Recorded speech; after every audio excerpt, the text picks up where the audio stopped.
உலகத்திலே பெரிய ஸ்லம் இது அப்படின்னு கேட்டிங்கன்னா பாகிஸ்தானில் இருக்கிற ஓரங்கி அப்படின்னு சொல்லலாம். இந்த பிரபஞ்சத்தில் இந்த ஹோல் யூனிவர்ஸில் எதுப்பா பெரிய ஸ்லம் அப்படின்னு கேட்டிங்கன்னா மார்ஸ்னு சொல்லுவேன். மார்ஸில் மனுஷங்களே இல்லையே, அப்போ எப்படி ஸ்லம், அதை பற்றி பார்ப்போம். Welcome to Australian. Thank you for all the 11 support. வீடியோஸ்லாம் பிடிச்சிருந்துச்சு அப்படின்னா சப்ஸ்கிரைப் பண்ணுங்கள், ஃப்ரெண்ட்ஸ்லாம் ஷேர் பண்ணுங்கள்.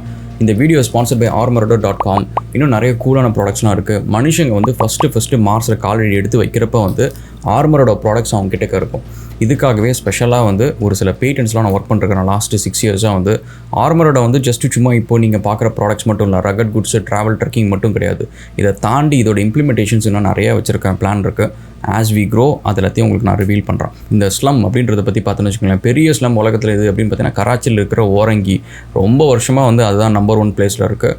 அண்ட் உடனே மற்ற கண்ட்ரீஸ்லாம் ஸ்லம் இல்லையா நினச்சிடாதீங்க. உலகத்தில் எல்லா கண்ட்ரிலையும் ஸ்லம் இருக்குது. ஆஸ்திரேலியாவில் இருக்குது, யூஎஸில் இருக்குது, கனடாவில் இருக்குது, யூகேயில் இருக்குது. அண்ட் நீங்கள் எந்த கண்ட்ரியை நேம் பண்ணுங்கள், எல்லா கண்ட்ரிலையுமே வந்து ஸ்லம் இருக்கும். ஸோ இந்த ஸ்லம் அப்படின்றது வந்து it is not something bad guys. ஏன்னா அது இல்லை அப்படின்னு வச்சுக்கோங்களேன், ஒரு சிட்டி வளர்ச்சி அடையுது, ஹியூமன் நம்ம வளர்கிறோம் அப்படின்றதுக்கு வந்து அந்த ஸ்லம்ன்ற ஒரு போர்ஷன் இல்லைன்னு வச்சுக்கோங்க, இன்றைக்கி நிறைய பேர் நம்ம இருக்கக்கூட மாட்டோம். ஏன் அதை நான் அப்படி சொல்கிறேன்னு பார்த்தீங்கன்னு வச்சுக்கோங்களேன், ஒரு ஹியூமன் சைக்கிளை நீங்கள் எடுத்துக்கோங்க, ஒரு பரிணாம வளர்ச்சின்னு கூட வச்சுக்கலாம்னு வச்சுக்கோங்களேன். அதில் வந்து லோவஸ்ட் பாட்டம் எங்கே இருக்குது அப்படின்னு பார்த்தீங்கன்னா இந்த ஸ்லம்ன்ற ஒரு விஷயம் தான் இருக்குது. நான் லோவஸ்ட்டுன்னொன்னே நீங்கள் வந்து இது மட்டமானது அது அப்படிலாம் கிடையாது கைஸ். நான் வந்து ஒரு 10,000 ரூபா சம்பாதிக்கிறேன் அப்படின்னா நான் ஒரு வீட்டுக்கு போகிறேன். அந்த வீட்டில் வந்து எனக்கு வந்து தேவையான பொருள் எல்லாமே நான் வாங்கி வைக்க முடியுது, நான் வந்து என்னை பார்த்துக்க முடியுது. அடுத்தது ஒரு 50,000 ரூபா சம்பாதிக்கிறேன், 1 லட்ச ரூபா சம்பாதிக்கிறேன், 10 கோடி ரூபா சம்பாதிக்கிறேன், எல்லாம் சூப்பர். நான் நிறைய எனக்கு தேவையில்லாத பொருள் கூட நான் வாங்குறேன், நான் சந்தோஷமாக இருக்கிறேன், எல்லாம் பண்ணுறேன். எல்லாம் போனதுக்கப்புறம் வந்து திடீர்னு வந்து எனக்கு ஒரு பெரிய லாஸ் வருது. எனக்கு வந்து லைஃப்பில் நான் கீழே வரேன். அந்த அளவுக்கு வந்து என்னால் வந்து வசதியாக இருக்க முடியல, லைஃப்பில் கீழே வரேன்.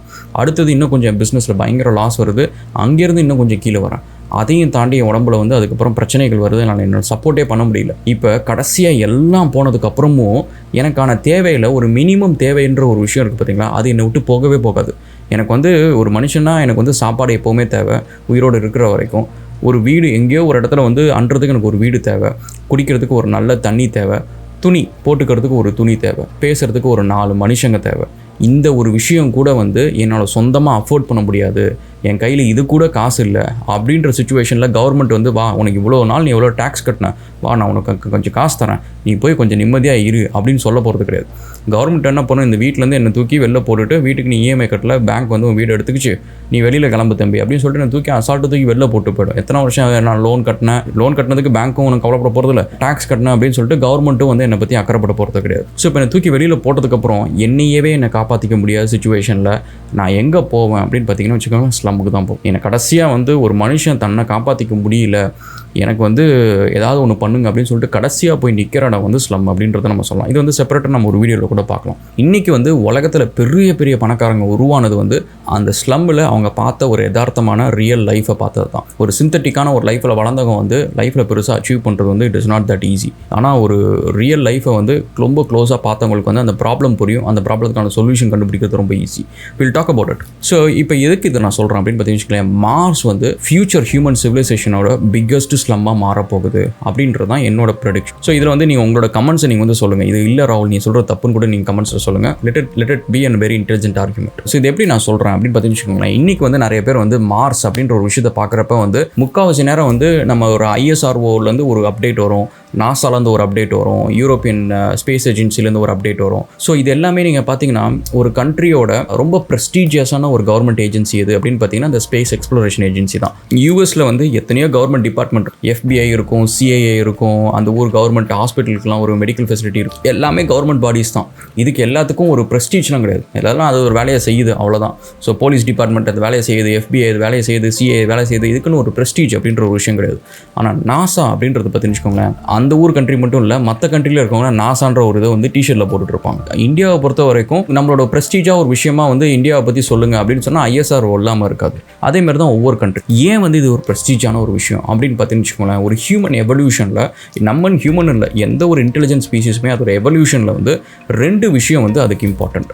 ஒன்று வந்து அவங்களோட எனர்ஜியை வந்து எப்படி எக்ஸ்ட்ராக்ட் பண்ணுறாங்க, எப்படி யூஸ் பண்ணுறாங்க அப்படின்றது. இன்னொன்று வந்து சிவிலைசேஷனோட லெவல், எந்த லெவல் ஆஃப் சிவிலைசேஷனில் அவங்க இருக்கிறாங்க அப்படின்றது.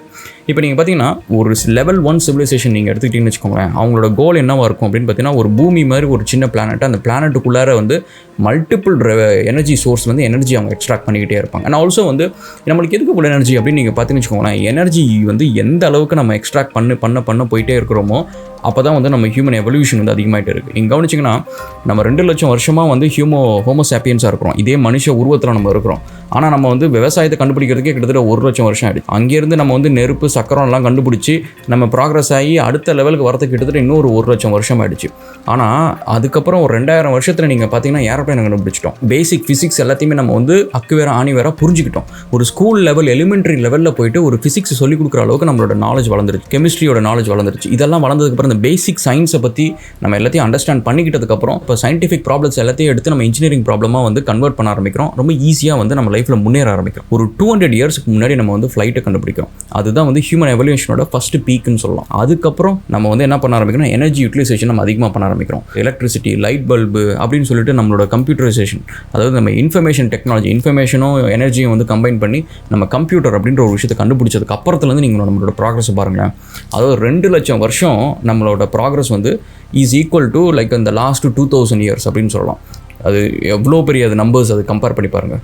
அதேமாரி இந்த லாஸ்ட் 200 இயர்ஸ் நம்மளோட ப்ராக்ரஸ் இருக்குது பார்த்தீங்களா, அது வந்து இந்த 2,02,000 வருஷத்தோட ப்ராக்ரஸ்க்கு ஈக்குவல் அப்படின்னு நம்ம சொல்லலாம். அதேமாரி லாஸ்ட் 20 இயர்ஸ் ப்ராக்ரஸ் இருக்குது பார்த்தீங்களா, இது வந்து என்டையர் ஹியூமன், அந்த என்டையர் ஈவன் நம்ம அதுக்கு முன்னாடி வந்து நம்ம ஹோமோ எரெக்டஸ் ஹேபிலஸ்ன்னு சொல்லிட்டு அந்த வரிசையாக அந்த பரிணாம வளர்ச்சி இருக்குது பார்த்தீங்களா, அது எல்லாத்துலேயும் நம்ம அடைஞ்ச ப்ராக்ரஸை விட இந்த லாஸ்ட் 20 இயர்ஸ் ப்ராக்ரஸ் வந்து அவ்வளோ அதிகமான ஒரு விஷயம். ஏன்னா நிறைய விஷயத்தில் நம்ம ப்ராக்ரஸ் ஆகிறோம்.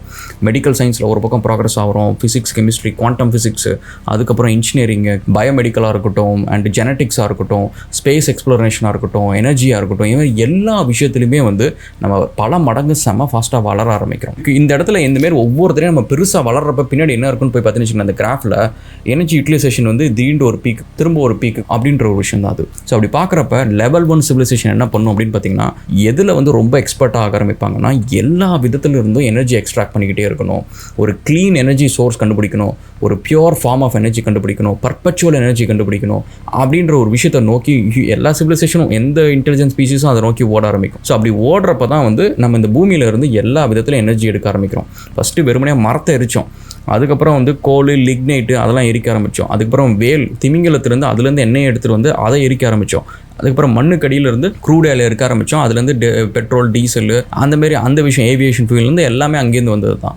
அதை தாண்டி அதுக்கப்புறம் என்ன பண்ணணும்னு பார்த்தீங்கன்னா, ஹைட்ரோ பவராக இருக்கட்டும், விண்டாக இருக்கட்டும், சோலாராக இருக்கட்டும், ஜியோ தெர்மலாக இருக்கட்டும் அப்படின்னு சொல்லிட்டு மல்டிபிள் சோர்ஸ் ஆஃப் எனர்ஜிஸ் வந்து நம்ம எடுக்க ஆரம்பிக்கிறோம். இது எல்லாத்தையும் கன்சியூம் பண்ண ஆரம்பிக்கிறோம். அதாவது ஒரு பிளானட்டுக்குள்ளே இருக்கிற எல்லா எனர்ஜி சோர்ஸையும் நம்ம கன்சியூம் பண்ணுறோம். இதுதான் லெவல் 1 சிவிலைசேஷன். லெவல் 2 சிவிலைசேஷன் என்ன பண்ணும் அப்படின்னு பார்த்தீங்கன்னா, இந்த பிளானட் மட்டும் இல்லாமல் பக்கத்தில் நியர்பை ஸ்டார், நம்ம கேஸில் வந்து சன், இந்த சன்னை சுற்றி சன்னோட எனர்ஜியை வந்து எடுக்கிறதுக்கு சன்னை சுற்றி ஒரு சூப்பர் ஸ்ட்ரக்சர் வந்து நம்ம பில்ட் பண்ண ஆரம்பிப்போம். டைசன் ஸ்பியர் அப்படின்னு சொல்லுவாங்க. ஜேம்ஸ் வெப் அப்படின்ற நம்மளோட டெலஸ்கோப் வந்து ஒரு நியர்பை ஸ்டாரில் வந்து இதே மாதிரி டைசன் ஸ்பியர் மாதிரி ஒரு ஸ்ட்ரக்சர் இருக்குது அப்படின்னு சொல்லிட்டு ஒரு பெரிய பொருளையை கண்டுபிடிச்சி இப்போ வந்து நிறைய பேர் அதை பற்றி வந்து ரொம்ப சீரியஸாக வந்து டிஸ்கஸ் பண்ணிருக்கிறாங்க, அதை பற்றி ரிசர்ச் பண்ணிருக்கிறாங்க. அது என்னன்னா, அது நம்மளோட 2வது லெவல். ப்ரிட்டி மச் வந்து நம்ம பக்கத்தில் இருக்க நியர்பை ஸ்டார்லேருந்து நம்ம பவரை வந்து எடுக்க ஆரம்பிப்போம். அந்த டைமில் என்ன ஆகும் அப்படின்னு பார்த்தீங்கன்னா, வந்து ஹியூமன்ஸ் வந்து இப்போதைக்கு நம்ம டெரஸ்ட்ரியல் ஸ்பீசிஸாக இருக்கிறோம். 20 வருஷத்துக்கு முன்னாடி, அதாவது பூமியை தவிர நம்மளோட எக்ஸிஸ்டன்ஸ் வந்து வேறு எங்கேயுமே கிடையாது. எக்ஸ்ட்ரா டெரஸ்ட்ரியல்ஸ் என்ன அப்படின்னு பார்த்தீங்கன்னா, பூமியை தாண்டி வெளியில் வந்து ஒரு உயிரினம் இருக்குது அப்படின்னா அது வந்து எக்ஸ்ட்ரா டெரஸ்ட்ரியல்ஸ். நம்ம ஊருக்கு வர முக்கால்வாசி ஏலியன்ஸ் ஏதாவது ஒன்று வருதுன்னு வச்சுக்கோங்க. ஏலியன்ஸ் இல்லாமல் இல்லை, ஏலியன்ஸ் கண்டிப்பாக இருக்கும். ஸோ அந்த ஏலியன்ஸ் எல்லாமே பார்த்தீங்கன்னா எக்ஸ்ட்ரா டெரஸ்ட்ரியல்ஸ் அப்படின்னு நம்ம சொல்லலாம். ஈவன் நம்மளோட இன்டர்நேஷனல் ஸ்பேஸ் ஸ்டேஷனில் இருக்கிற ஹியூமன்ஸ் வந்து எக்ஸ்ட்ரா டெரஸ்ட்ரியல்ஸ் அப்படின்னு கூட சொல்லலாம். ஸோ அப்போ அந்த மாதிரி வந்து நம்ம லெவல் 2 சிவிலைசேஷனாக இருக்கிறப்ப வந்து வில் பி எக்ஸ்ட்ரா டெரஸ்ட்ரியல்ஸ். பக்கத்தில் இருக்கிற சன் அளவுக்கு நம்ம போகிறோம் அப்படின்னா will be very advanced species. இப்போ தான் வந்து நம்ம இன்டர் பிளானட்டரி ஸ்பீசிஸாக இப்போ வந்து பக்கத்தில் இந்த பிளானட்டில் மட்டும் இல்லாமல் பக்கத்து பிளானட்லையும் போயிட்டு நம்ம காலனி எஸ்டாப்ளிஷ் பண்ணுறது, மூணில் எஸ்டாப்ளிஷ் பண்ணுறது, ஆஸ்ட்ராய்டில் பண்ணுறது, இந்த மீட்டியோர் இது எல்லாத்தையும் பிடிச்சி நம்ம ரிசோர்ஸ் எக்ஸ்ட்ராக்ட் பண்ணுறது, இந்த வேலை எல்லாத்தையும் நம்ம பண்ணிட்டு இருப்போம். லெவல் 3 சிவிலைசேஷன் என்ன அப்படின்னு பார்த்தீங்கன்னா, செலஸ்டியல் பாடிஸ், பெரிய கேலக்ஸி லெவலில் இருக்கிற எல்லா செலஸ்டியல் பாடிஸ்லேருந்து எனர்ஜி எக்ஸ்ட்ராக்ட் பண்ணுறது. பிளாக் ஹோல்லேருந்து, பெரிய பெரிய ஸ்டார்ஸ்லேருந்து, ஜெயன்ட் ஸ்டார்ஸ்லேருந்து, மற்ற பிளானட்லேருந்து ரிசோர்ஸ் எக்ஸ்ட்ராக்ட் பண்ணுறது, இப்படின்றது வந்து லெவல் 3 சிவிலைசேஷன் அப்படின்னு சொல்லலாம். இப்போ நம்மளோட ஸ்டேஜ் வந்து எங்கே இருக்குது அப்படின்னு பார்த்தீங்கன்னா லெவல் 1 இருக்குது. லெவல் 1 லெவல் 2 போகிறதுக்கான முதல் ஸ்டெப்பு நம்ம எடுத்து வைக்க போகிறோம் அப்படின்னு பார்த்தீங்கன்னா மார்ஸுக்கு போகிறது அப்படின்றது தான். இன்றைக்கி வந்து மார்ஸுக்கு போகிறது வந்து ஒரு ஃபேன்சியான ஒரு விஷயமா இருக்குது. அதனால் மக்களோட பர்செப்ஷன் நிறைய பேர்கிட்ட கேட்டிங்கன்னு வச்சுக்கோங்களேன், மார்ஸில் வந்து மனுஷெல்லாம் போனதுக்கப்புறம் அது வந்து பணக்காரங்களுக்கான ஒரு பிளானட்டாக இருக்குமா, ஏழைங்களுக்கான ஒரு பிளானட்டாக இருக்குமா அப்படின்னு நீங்கள் கேட்டிங்கன்னு வச்சுக்கோங்களேன், நிறைய பேர் வந்து இந்த நேமில் ISRO, NASA இந்த பேர் பின்னாடியே எப்போ பார்த்தாலும் இந்த இன்ஃபர்மேஷன் பார்க்குறதுனால இதெல்லாம் பணக்காரங்களுக்கு தான் இருக்கும், பணக்காரங்க மட்டும் தான் அங்கே போவாங்க. அங்கே போயினா இப்போ வந்து ஒரு மனுஷன் வந்து மார்ஸுக்கு போகிறதுக்கான செலவு வந்து எவ்வளோ அப்படின்னு பார்த்தீங்கன்னா கிட்டத்தட்ட $200,000 US. ஸோ நம்ம ஊர் காசுக்கு வந்து கிட்டத்தட்ட 1.5 கோடின்னு வச்சுக்கோங்க. பணக்காரங்க மட்டும் தான் நான் அஃபோர்ட் பண்ண முடியும் அப்படின்ற கால்குலேஷனில் மக்கள் இருக்கிறாங்க. பட் மோஸ்ட் கேசஸ் என்ன நடக்கும் அப்படின்னு பார்த்தீங்கன்னா பணக்காரங்க அங்கே போக மாட்டாங்க. ஏன்னா நீங்கள் ஒரு பணக்காரனோட சராசரி வாழ்க்கையை யோசிச்சு பாருங்கள். அவனுக்கு வந்து நிறையா ஊர் சுற்றணும், நிறையா வந்து பார்ட்டி கீட்டி போகணும், அவன் இஷ்டத்துக்கு சாப்பிட்றது எல்லாத்தையும் சாப்பிட்ணும், ஸ்போர்ட்ஸ் கார் ஓட்டணும், ஒரு சூப்பர் யாட் இருக்கணும், ஹெலிகாப்டரில் போகணும், ஏரோப்ளேனில் போகணும், இதெல்லாத்தையும் அவன் பண்ணணும். இதில் ஏதாவது ஒன்றாவது மார்ஸில் பண்ண முடியுமா அப்படின்னு கேட்டிங்கன்னா கிடையாது. மார்ஸில் வந்து முக்கால்வாசி வந்து இட் இஸ் எ டிப்ரெசிங் பிளேஸாக தான் இருக்க போகுது. ஏன்னா நம்ம அண்டர் கிரவுண்டில் தான் இருப்போம், நம்ம சர்ஃபேஸ்லேயே இருக்க போகிறது கிடையாது. ஏன்னா ரேடியேஷன் வந்து அங்கே ப்ரொடெக்ஷன் நம்மளுக்கு கிடையாது, கிராவிட்டியும் கம்மி அண்ட் அட்மாஸ்பியரும் ரொம்ப தின். ஸோ நம்ம வந்து மாஸ்க் இல்லாமல் அங்கே இருக்கவே போகிறது கிடையாது. நம்ம சொல்லலாம் அங்கே தெர்மோஃபார்மிங் பண்ண போகிறாங்க ராகுல், பிளானட்டே வந்து மாற்ற போகிறாங்க அப்படின்னு சொல்லிட்டு. அதுக்கு ஒரு சின்ன எடுத்துக்காட்டு சொல்கிறேனே, எல்லா விஷயத்துக்குமே வந்து ஒரு சயின்டிஃபிக் ப்ராப்ளம், இன்ஜினியரிங் ப்ராப்ளம் அப்படின்றது இருக்கும். அதாவது சயின்டிஃபிக் ப்ராப்ளம்னா அது வந்து பேப்பரில் ஒர்க் அவுட் பண்ணி ஒரு ஈக்குவேஷனாக போட்டு இந்த ப்ராப்ளத்தை சால்வ் பண்ணுறது அப்படின்றது சயின்டிஃபிக் ப்ராப்ளம். இந்த மாதிரி வந்து உலகத்தில் வந்து கோடிக்கணக்கான ப்ராப்ளம் இருக்குது, அதுக்கு சொல்யூஷன் வந்து நம்ம கண்டுபிடிச்சிட்டு இருக்கிறோம். அதில் கண்டுபிடிக்கிறது எல்லாமே என்ன ஆகும் அப்படின்னு பார்த்தீங்கன்னா அடுத்த ஸ்டெப் எது அப்படின்னு பார்த்தீங்கன்னா இன்ஜினியரிங் ப்ராப்ளமும் போய் நிற்கும். ஓகே, இப்போ வந்து தெர்மோஃபார்மிங் பண்ணால் இந்த ப்ராப்ளம் சால்வ் ஆகிடும்ன்றது இப்போ 100% கிடையாது. அப்போனா இது இன்னும் சயின்டிஃபிக் ப்ராப்ளமாகவே தான் இருக்குது. ஒருவேளை அதை சால்வ் பண்ணியாச்சு, ஓகேப்பா இது வந்து நம்ம தெர்மோஃபார்ம் பண்ணிட்டா இந்த பிளானட்டில் வந்து ரன்னிங் வாட்டர் இருக்கும் அண்ட் பிளானட்டில் அட்மாஸ்பியரில் வந்து திக் கார்பன் டை ஆக்சைடு, ஆக்சிஜன் இருக்கும், நைட்ரஜன் இருக்கும். அப்படின்னா ஹியூமன் லெவலுக்கு வந்து நம்ம கன்சப்ஷனுக்கு வந்து ஆக்சிஜன் அட்மாஸ்பியர் இருக்கும். அப்படின்றத நம்ம வந்து சயின்டிஃபிக்காக அந்த ப்ராப்ளத்தை சால்வ் பண்ணியாச்சு அப்படின்னா இப்போ இந்த ப்ராப்ளத்தை வந்து வெறுமனே பேப்பரில் இருந்தால் மட்டும் போதாதுல்ல. ஸோ இது ரியல் வேர்ல்டு நடத்தணும், அப்போ அதுக்கு ஏதோ ஒரு மிஷின் செய்யணும், அந்த மிஷின் எப்படியா கொண்டு போகணும், இப்படின்றது எல்லாமே இன்ஜினியரிங் ப்ராப்ளம்ஸ். ஸோ இந்த இன்ஜினியரிங் ப்ராப்ளம் லெவலில் வரப்போ வந்து ஒரு டிஃபிகல்ட்டிஸ் இருக்கும், but it is doable. But unfortunately நம்ம இன்னும் சயின்டிஃபிக் ப்ராப்ளம் ஸ்டேஜ்லேயே தான் இருக்கிறோம். ஒரு கோ டு தியரியாக வந்து இதை வச்சு நம்ம ஃபியூச்சரில் வந்து அது எர்த் மேலே ஆகிடும் அப்படின்னு சொல்ல முடியாது. ஸோ அப்போ என்ன நடக்கும் அப்படின்னு பார்த்தீங்கன்னா வந்து ஒரு ஸ்டேஜ் பை ஸ்டேஜ் அப்ரோச்சில் வந்து ஒரு சராசரி ஒர்க்கிங் கிளாஸை வந்து ரிக் பண்ணுறது ரொம்ப ஈஸி. இந்த கோவிட்னு சொல்லிட்டு நம்மளை வந்து ஒரு மாஸ்கை போட்டு கழிச்சிட்டு ஊர் ஃபுல்லாக அலைய வச்சாங்க. நம்மளுக்கு வேக்சின் வந்து தேவையில்லைனாலும் எல்லாரும் வந்து டாக்ஸ் பேயர் மணி எடுத்து அவங்களே வந்து இன்வாய்ஸ் ரைஸ் பண்ணி சக்கரை தண்ணி எடுத்து எல்லாருக்கும் ஊற்றி விட்டாங்க. பட் அந்த மாதிரி வந்து நம்மளை ரிக் பண்ணுறது ரொம்ப easy. We are distracted, we are not actually focused. நம்ம ரொம்ப சின்ன சின்ன விஷயத்துலாம் எமோஷனல் ஆகிடுவோம். இந்த மாதிரி விஷயத்தில் இருக்கிறதுனால வந்து நம்மளை ரிக் பண்ணுறது ரொம்ப ஈஸி. ஸோ அப்போ என்ன பண்ணுவோம், ஸ்டேஜ் 1ல் வந்து இந்த எர்த் வந்து வாழ தகுதியற்ற ஒரு இடமாயிட்டு இருக்கு.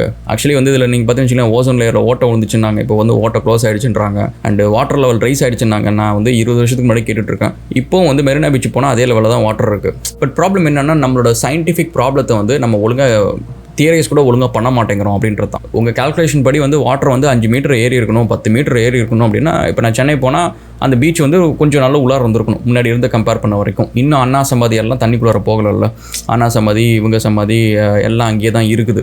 நம்ம வந்து இந்த ப்ரெடிக்ஷன்லேயே நம்ம தப்பு பண்ணுறோம்னு வச்சுக்கோங்களேன்.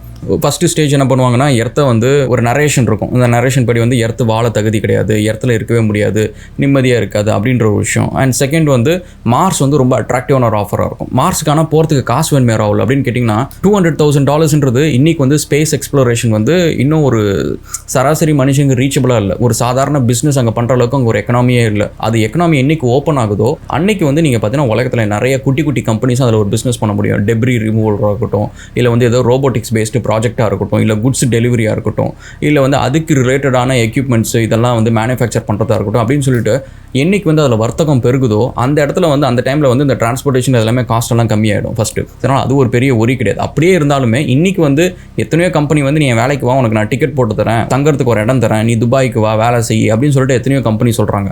அதேமாரி வந்து இப்போ இருக்கிற எத்தனையோ கம்பெனி வந்து மார்ஸில் வந்து கோல்டு இருக்கும், இது இருக்கும், பிளாட்டினம் இருக்கும், எல்லாம் இருக்கும், அதெல்லாம் மைன் பண்ணலாம் அப்படின்னு சொல்லிட்டு இங்கேருந்து டிக்கெட்டை போட்டு கூப்பிட்டு போயிடுவாங்க. சொன்னால் அந்த டிக்கெட் காசு பிரச்சனை கிடையாது. ஒரு எலைட்டு ரிச் வந்து மார்ஸுக்கு போகிறதுக்கு அங்கே வந்து பாசிபிலிட்டிஸ் கிடையாது. ஏன்னா அங்கே போய் சூப்பர் கார் ஓட்ட முடியாது, அங்கே சூப்பர் யாட்டு கிடையாது, ஹெலிகாப்டரில் அங்கேயும் பறக்க முடியாது, பார்ட்டி பண்ண முடியாது, முக்கால்வாசி நேரம் அண்டர் கிரவுண்டில் வேலை செஞ்சுட்டு இருக்கணும். அண்ட் ஆல்சோ அங்கே இருக்கிற ஒர்க் என்ன அப்படின்னு பார்த்தீங்கன்னு வச்சுக்கோங்களேன், ஃபஸ்ட்டு போகிற பேட்ச் ஆஃப் ஹியூமன்ஸ் வந்து இறந்துருவாங்க. அது வந்து எலான் மஸ்கே சொல்லியிருக்கிறது, விச் இஸ் பேசிக்லி ஏன்னா நம்ம ஒரு ஹார்ஷர் என்விரான்மெண்ட்டு, அந்த இடத்துல நம்மளுக்கு ரேடியேஷன் அதிகமாக இருக்கும், நம்மளுக்கு நம்மளுக்கு அந்த இடத்துல வந்து தட்ஸ் ஹவ் இட் இஸ். அந்த சர்வைவல் ரேட் வந்து கம்மியாக தான் இருக்கும். அப்படி இருக்கிறப்ப ரிச் யாருமே அந்த ரிஸ்க் எடுக்க போகிறது கிடையாது. அப்படியே இருந்தாலும் அங்கே போகிறவங்களுக்கு வந்து சும்மா உட்காந்து லாய்டர் பண்ணுறதுக்கு அங்கே வந்து டூரிசம் ஸ்பாட் கிடையாது. ஜியாலஜிஸ்ட் இருக்கணும், அங்கே வந்து சயின்டிஸ்ட் இருக்கணும், ரிசர்ச்சர் இருக்கணும், இன்ஜினியர்ஸ் இருக்கணும், ஒர்க்கர்ஸ் இருக்கணும், இண்டஸ்ட்ரியல் பீப்புள் இருக்கணும், ஒரு மேனுஃபேக்சரிங் யூனிட் இருக்கணும், அண்ட் அக்ரிகல்ச்சர் இருக்கணும். இது எல்லாமே வந்து real hard work and effort. So அந்த இடத்துல வந்து ஒரு ரிலாக்ஸேஷனுக்கு போகிறதுக்கு, டூரிசமாக போகிறதுக்கு, அங்கே சுற்றி பார்க்குறதுக்கும் ஒன்றும் கிடையாது. எல்லாமே ஒரே கலர் தான், சிங்கிள் மோனோக்ரோம் மாதிரி தான் அங்கே. ஸோ இங்கேயாவது வந்து நம்மளுக்கு வந்து பச்சை பசேல்னு ஒரு இடம் இருக்கும், தண்ணீர் ப்ளூ கலரில் இருக்கும், அது இதுன்னு சொல்லிட்டு நம்ம கலராக பார்க்கணும். வேறு அங்கே வந்து எல்லாமே ஒரே கலர். ஸோ அதனால் மோஸ்ட் கேசஸ் என்ன ஆகும் அப்படின்னா, ஸ்டேஜ் 1 நம்மளுக்கு எர்த்து வந்து சூட்டபிளான ஒரு விஷயமா இருக்குது. ஸ்டேஜ் 2 வந்து டீபாப்புலேஷன். நம்ம வந்து இந்த கோவிட்லேருந்து ஃபேமிலி வந்து கல்யாணம் பண்ணால் டேஞ்சர் அப்படின்னு சொல்லிட்டு ஒரு நரேஷன் காமனாக வருது. நம்மளே இந்த வீடியோ பண்ணுற அளவுக்கு வந்து ஒரு மெயின் ஸ்ட்ரீமான ஒரு ப்ராப்ளமாக மாறுது. ஸோ அப்போ வந்து depopulation will be the second thing. And third option வந்து ஏஐ ரோபோட்டிக்ஸ் வந்து எல்லா வேலையும் எடுத்துக்கிச்சு அப்படின்னா வந்து நம்மளுக்கு யூனிவர்சல் சோஷியல் இன்கம் தான் வந்து ஒரே சோர்ஸ் ஆஃப் இன்கம் ஆகிடும். ஸோ அந்த அளவுக்கு போகிறப்ப வந்து சர்வைவல் நம்மளுக்கே கஷ்டமாயிடுச்சு அப்படின்னா நம்ம இன்னொரு குழந்தை எப்படி பெற்றுக்க போகிறோம்? ஸோ அப்படின்ற சுச்சுவேஷனில் வந்து மார்ஸ் பிகம்ஸ் ஒரு அட்ராக்டிவ் சாய்ஸாக அப்போ கொடுக்க ஆரம்பிப்பாங்க. இங்கே பாருங்கள், நீங்கள் மார்ஸில் வந்து இப்போ நம்ம காலனி எஸ்டாப்ளிஷ் பண்ணிட்டோம், இப்போ வந்து ஹியூமன்ஸ் யாரும் இறக்கிறது கிடையாது, இங்கே விட காற்று வந்து ரொம்ப சுத்தமாக இருக்குது, அது இதுன்னு சொல்லிட்டு நம்ம இங்கேருந்து பேக் பண்ணி அனுப்புறதுக்கான ஒரு வேலை இருக்கும். அப்படி போயிட்டாங்க அப்படின்னா எர்த் எப்படி இருக்கும் அப்படின்னு பார்த்தீங்கன்னா, முக்கால்வாசி வந்து பில்லியனர்ஸ் அண்ட் மில்லியனர்ஸ் வந்து இருக்கிறவங்க, ரொம்ப வசதி படித்தவங்க மட்டும் இருக்கிற ஒரு, இப்போ நம்ம ஊர்லேயே சிட்டிலேயே நீங்கள் பார்த்தீங்கன்னா வந்து இப்போ சென்னையில் வந்து அண்ணா நகர், போட் கிளப் அப்படின்ற ஏரியாலாம் வந்து காசு நிறையா வச்சுருக்கிறவங்க, ஆக்டர்ஸ் இவங்கெல்லாம் வந்து அந்த ஏரியாவில் இருக்கு. அண்ட் காசு கம்மியாக இருக்கிறவங்க வந்து அதோட கம்மியாக எந்த ஏரியாவில் வந்து நம்மளுக்கு வீடு கிடைக்குமோ அந்த ஏரியாவில் போய் நம்ம இருக்கோம். ஸோ அந்த மாதிரி வந்து காசு அதிகமாக இருக்கிறவங்க வந்து வாழ தகுதியான இடம் வந்து எர்த் ஆகிடும், பூமி ஆகிடும். காசு கம்மியாக இருக்கிறவங்க வந்து மார்ஸ் ஆகிடும். இன்னும் கொஞ்சம் 100, 200, 300 வருஷத்தில் அந்த மாதிரி அப்படின்றது தான். It's just my idea guys. அப்படி போச்சு அப்படின்னா மார்ஸ் வந்து பிரிட்டி மச் வந்து அங்கே ஒர்க் பண்ணுறவங்க எல்லாருமே வந்து அங்கே இருக்கிற ரீசோர்ஸ் எல்லாத்தையும் மைண்ட் பண்ணி, கோல்டு, டைமண்ட் எல்லாத்தையும் மைண்ட் பண்ணி நம்ம இடத்துக்கு கொடுத்துட்டு இருப்பாங்க. இங்கே எப்படி ஸ்லம் இந்தியாவில் மற்ற எல்லா கண்ட்ரீஸ்லையும் இருக்குதோ அதேமாதிரி அங்கே ஒரு ஸ்லம்மாக இருக்கும். என்டையர் பிளானட் வந்து maybe a slum. We'll catch up again on another video guys. உங்களோட கருத்துக்களை சொல்லுங்கள். We'll see you again. Thank you. Cheers.